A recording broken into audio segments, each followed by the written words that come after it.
அகிலம் நியூஸ் நேயர்களுக்கு வணக்கம். இன்றைய மதிய நேர பிரதான செய்திகள். முதலில் தலைப்புச் செய்திகள். அனைத்து அரசு நிறுவனங்களிலும் கட்டாயமாகும் நடைமுறை. வெளிநாட்டு செலவின மோசடி, முன்னாள் அதிகாரிகள் மீது விசாரணை. யாழில் வெடித்த மாபெரும் மக்கள் போராட்டம். இசாரா செவ்வந்தியுடன் தொடர்பில் இருந்த நபர் ஆரம்பிக்கப்பட்டுள்ள விசாரணை. அரசியல்வாதிகளின் பெயர்களில் கெகல் பத்திரவின் சொத்துக்கள். தெஹிவளை கொலை சம்பவம், ஒருவர் கைது. நாவின்ன துப்பாக்கிச் சூடு, சந்தேக நபர் கைது. அதிர்ச்சி மேல் அதிர்ச்சி கொடுக்கும் யாழ் செம்மணி. ஆஸ்திரேலியா எரிபொருள் நிறுவனம் இலங்கையிலிருந்து முற்றாக விலகல். கடற்கரையில் கரையொதுங்கிய அடையாளம் தெரியாத சடலம். தொடர்வன விரிவான செய்திகள். நாட்டில் உள்ள அனைத்து அரசு நிறுவனங்களிலும் கைரேகை இயந்திரங்களை நிறுவ நடவடிக்கை எடுக்கப்படும் என்று பொது நிர்வாகம், மாகாண சபைகள் மற்றும் உள்ளூராட்சி அமைச்சு அறிவித்துள்ளது. அரசு சேவையின் செயல்திறனை அதிகரிக்கும் நோக்கில் இந்த நடவடிக்கை எடுக்கப்பட்டுள்ளதாக அமைச்சர் சந்தன அபேரத்ன தெரிவித்துள்ளார். இந்த திட்டத்தின் மூலம் அரசு ஊழியர்களின் வருகை மற்றும் புறப்பாடு முறையான அமைப்பின் மூலம் கண்காணிக்கப்படும் என்று எதிர்பார்க்கப்படுகிறது. பிரதேச செயலகங்கள் உட்பட பல அரசு நிறுவனங்களில் இந்த கைரேகை இயந்திரங்கள் ஏற்கனவே வெற்றிகரமாக நிறுவப்பட்டுள்ளதாக அமைச்சர் குறிப்பிட்டார். வருகையை பதிவு செய்யும் போது ஏற்படும் சில முறைகேடுகள் மற்றும் பிழைகளை சீர் செய்யும் வகையில் இந்த நடவடிக்கை எடுக்கப்பட்டுள்ளது. இந்த புதிய முறையை அறிமுகப்படுத்துவதன் முக்கிய நோக்கம் அரசு ஊழியர்களின் சேவை நேரத்தை முறையாக நிர்வகிப்பதும் அதன் மூலம் பொது சேவையை நெறிப்படுத்துவதும் ஆகும் என அமைச்சர் மேலும் தெரிவித்துள்ளார். கடந்த காலங்களில் அரசாங்க திணைக்களங்கள் மற்றும் கூட்டுத்தாபனங்களில் தலைவர்களாக பதவி வகித்த சுமார் 10 பேர் சிக்கலில் மாட்டிக்கொள்ளும் நிலை ஏற்பட்டுள்ளதாக தகவல் வெளியாகியுள்ளது. கடந்த அரசாங்கத்தின் காலத்தில் அரசாங்க திணைக்களங்கள், கூட்டுத்தாபனங்கள் உள்ளிட்ட நியாயத்திக்க சபைகளில் தலைவர்களாக பணியாற்றியவர்களின் வெளிநாட்டு பிரயாணங்கள் மற்றும் ஏனைய செலவினங்கள் குறித்து தற்போது தீவிர விசாரணைகள் மேற்கொள்ளப்பட்டுள்ளன. இதன் அடிப்படையில் கடந்த காலங்களில் வெளிநாட்டு பயணங்களுக்கு பாரிய தொகைகளை செலவிட்ட முன்னாள் திணைக்கள கூட்டுத்தாபன தலைவர்கள் 10 பேருக்கு எதிரான விசாரணைகள் தற்போதைக்கு நிறைவு பெற்றுள்ளன. வெகு விரைவில் அவர்கள் இது தொடர்பில் குற்றப்புலனாய்வு திணைக்களத்தின் விசாரணைகளுக்கு அழைக்கப்பட்டு வாக்குமூலம் பெறப்பட உள்ளதாக அறிவிக்கப்பட்டுள்ளது. மேலும் அவர்களில் பலரும் நிதி மோசடி மற்றும் துஷ்பிரயோக குற்றச்சாட்டுகளின் கீழ் கைது செய்யப்படலாம் எனவும் தெரிவிக்கப்பட்டுள்ளமை குறிப்பிடத்தக்கது. சர்வதேச காணாமலாக்கப்பட்டோர் தினத்தை முன்னிட்டு யாழ் பாரிய போராட்டம் ஒன்று முன்னெடுக்கப்பட்டுள்ளது. சர்வதேச காணாமலாக்கப்பட்டோர் தினத்தை முன்னிட்டு வடக்கு மற்றும் கிழக்கில் மாபெரும் போராட்டம் இடம்பெறவுள்ளதாக அறிவிக்கப்பட்டிருந்தது. இதன் அடிப்படையில் வடக்கு மற்றும் கிழக்கின் வலிந்து காணாமலாக்கப்பட்ட உறவுகளின் சங்கத்தின் ஏற்பாட்டில் போராட்டம் முன்னெடுக்கப்பட்டுள்ளது. குறித்த போராட்டமானது இன்று காலை 10 மணிக்கு யாழ் கிட்டு பூங்கா முன்பாக ஆரம்பிக்கப்பட்டுள்ளது. சர்வதேச நீதி கோரிய பேரணிக்கு வலுச்சேர்ப்போம் வாரீர் என்ற தொனியில் குறித்த போராட்டத்துக்கு அழைப்பு விடுக்கப்பட்டிருந்தது. இந்த நிலையில் பாதிக்கப்பட்ட மக்கள் பதாகைகளை ஏந்தி ஊர்தி பவனியுடன் தமது போராட்டத்தை முன்னெடுத்து வருகின்றமை குறிப்பிடத்தக்கது. கனேமுள்ள சஞ்சீவ கொலை சம்பவத்தில் தேடப்படும் சந்தேக நபர்களில் ஒருவரான இசாரா செவ்வந்தியுடன் தொடர்பில் இருக்கும் நபர் ஒருவரை குறித்த விசாரணைகள் ஆரம்பிக்கப்பட்டுள்ளன. நேற்றைய தினம் குறித்த நபர் தொடர்பிலான விவரங்களை கொழும்பு பிரதான நீதவான் நீதிமன்றத்தில் சமர்ப்பித்த குற்றப்புலனாய்வு திணைக்கள போலீசார் மேற்கண்ட விவரங்களை நீதிமன்றத்துக்கு அறிவித்துள்ளனர். அதன் பிரகாரம் குறித்த நபர் இசாரா செவ்வந்தியின் தொலைபேசிக்கு அடிக்கடி அழைப்புகளை மேற்கொண்டுள்ளமை விசாரணைகளில் தெரிய வந்துள்ளது. இந்நிலையில் குறித்த சந்தேக நபருக்கு எதிரான விசாரணைகளை முன்னெடுக்கவும் அவரது தொலைபேசி அழைப்புகளை பரிசோதிக்கவும் குற்றப்புலனாய்வு திணைக்களத்துக்கு கொழும்பு பிரதான நீதவான் நீதிமன்றம் அனுமதி வழங்கியுள்ளது.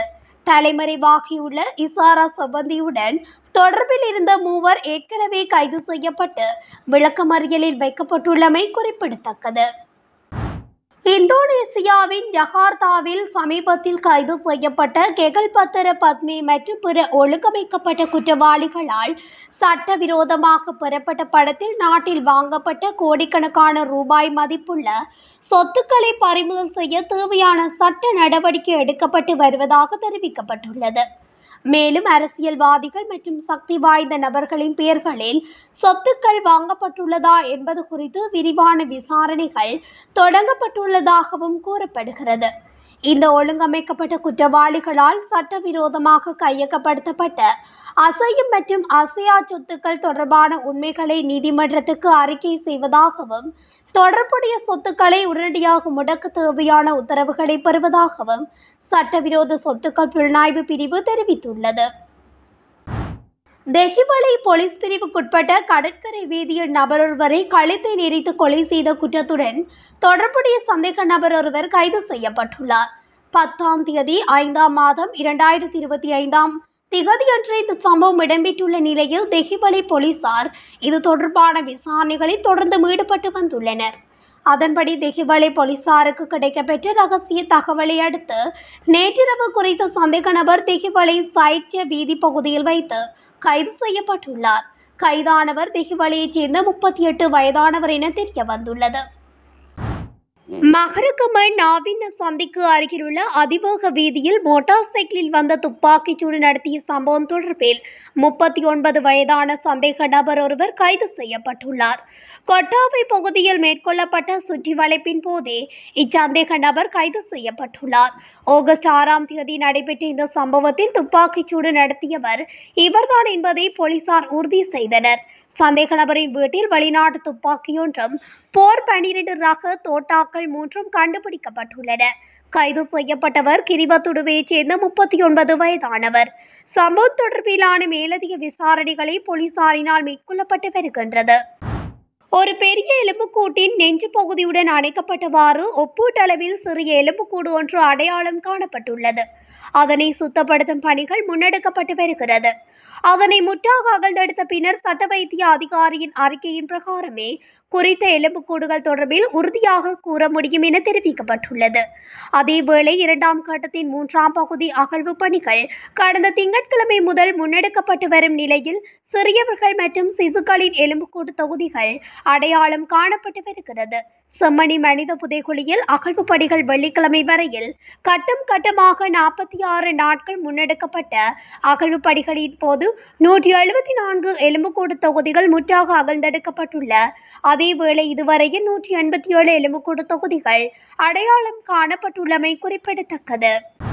ஆஸ்திரேலியா எரிபொருள் நிறுவனமான யுனைடெட் பெட்ரோலிய நிறுவனம் நாட்டில் இருந்து முழுமையாக விலகியுள்ளதாக தகவல்கள் வெளியாகியுள்ளது.